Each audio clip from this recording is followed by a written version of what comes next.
Hypersonic glide vehicles (HGVs). A hypersonic delivery system is essentially a ballistic or cruise missile that can fly for a long distances and at a speed higher than the 5 Mach at a lower altitudes. This allows it to evade interception from the current ballistic missile defense (BMD). It can also execute a high degree of maneuvers. In December 2019, Russia announced that its new hypersonic glide vehicle (HGV) Avangard, launched atop a intercontinental ballistic missile, had been made operational. With this induction, it appears that the Russia has beaten the US and China in deploying the HGV, but China and the US are also close on heels. The US has moved from the research to the development stage, and China demonstrated the DF-17, a medium-range missile, with the HGV at a military parade. Avangard.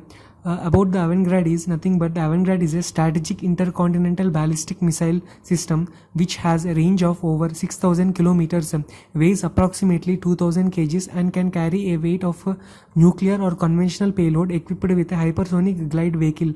It's designed to sit on a top of intercontinental ballistic missile, and once launched, it uses aerodynamic forces to sail on the top of the atmosphere.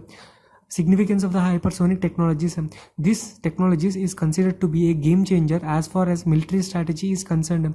Any country having this technology has an added advantage as it creates uncertainty of its adversaries. The weapon's maneuverability allows them to travel on unpredictable trajectories, making it difficult to track and destroy them before they successfully penetrate advanced air and ballistic missile defenses. How would the induction of the hypersonic complicate the security concerns? First, these missiles are being added to the military capabilities of the countries that possess nuclear weapons, which could escalate tensions between the countries. For the adversaries, the concern is on attack on nuclear assets would degrade retaliation capabilities.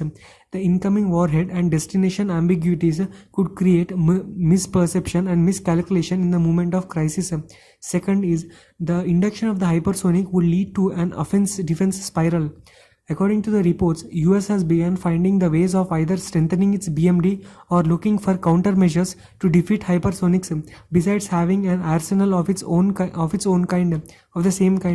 The stage appears set for an arms race instability, given that the three major players in this game have the financial withdrawal and the technological capability to play along. This looks particularly imminent in the absence of any strategic dialogue or arms control.